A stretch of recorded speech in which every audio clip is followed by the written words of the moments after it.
we've got our brake gauges. So this is like the air side of the loco. So what we've got here, we've got the main reservoir that shows what's in the tanks of the train and what's in the pipe when we feed it to the other vehicles on the train. We've got a bogie 1 and 2, and we've got our brake pipe. So when I lift this handle up, it releases the brakes on the train, and you'll see it also releases the brakes on the loco. If I put this on, like that, it puts a straight air brake on in the loco, so basically that's just the brakes on the loco. We've got a speedometer, we've got a TPWS, which is the system for the signalling that protects against running through red signals or over speeding. Some places are located, not the whole railway, it's just certain places. We've got our AWS system for the signalling. We've got a driver's reminder appliance, which reminds me not to pass a signal at danger. So before I take power, I take this off so that I can get power. If I leave that button in, I can't get power, it kills the power. We've got the driver's display unit. In here, I can get my air conditioning on it, I can get various modes, I can even look at the front and the side of the train and see what's going on round about it. This is the kind of brains of the loco. Here we've got the engine start and stop. This is the key that turns the engine on and off. We've got park and brake on, and we've got a train supply, so we can actually put a supply into passenger coaches and heat and cool passenger coaches. So being a 110 mile an hour locomotive, we can either do freight or we can do passenger as well, which means that it's a very versatile engine. The Class 99, cracking engine it is, big Coco that sits over there. It can only do 75 mile an hour, and at the moment there's no train heat, so it can't pull passenger coaches without having train heat. That will come at some stage, I'm sure, but at the moment we're the only one that can do that. Here we've got the clever bit. So this loco is what they call a tri-mode loco. So we have AC for the overhead wires, we've got diesel, and we can run in battery, but we've got this clever setting here, right? This clever setting here allows us to run in diesel and battery. So what it does, it takes a 1200 horsepower engine and it boosts the loco up, so we're about 1750, which is the same as a Class 37. So for what we do and moving stuff around, this would be the mode we would run in most of the time.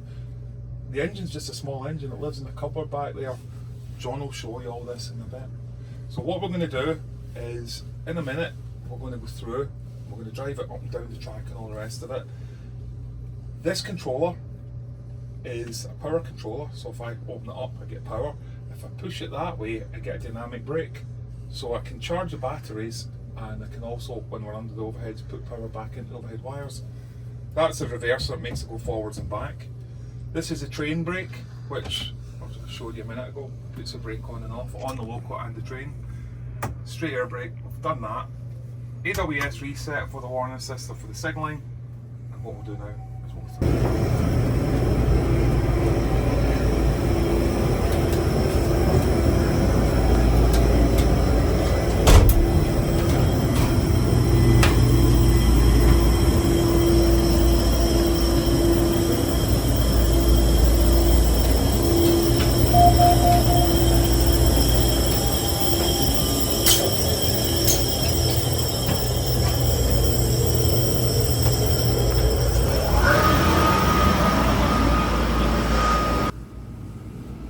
we'll go back through this end. I'll take you through each cabinet and I'll show you what does what when we walk back through the engine. Will that be able to do a horn?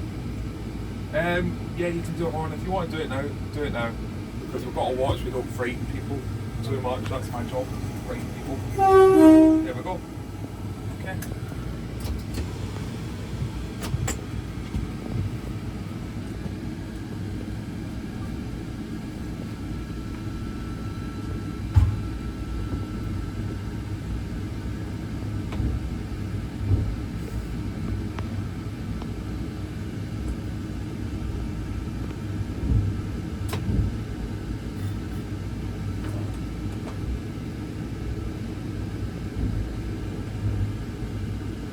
When we're running along, as I said to you earlier on, if I push the controller forwards, I get a regen brake.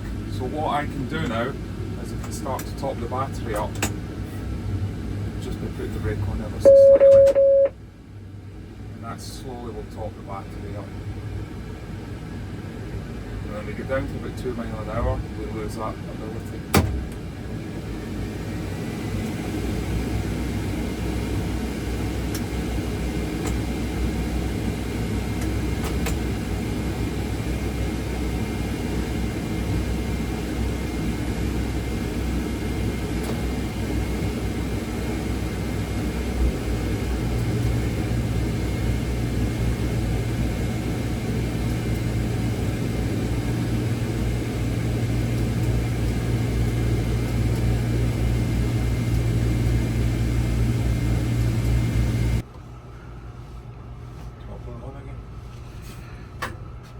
That was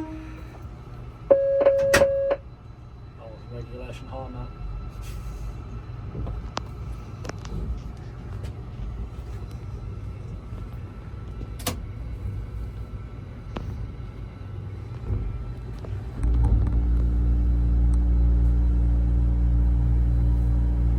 Any questions or anything? You're very quiet, everybody.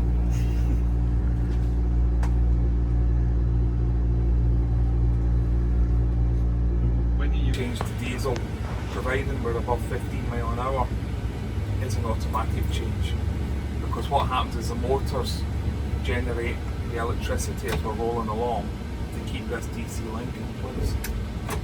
So because we're not moving fast enough, we can't keep that DC link up. So for running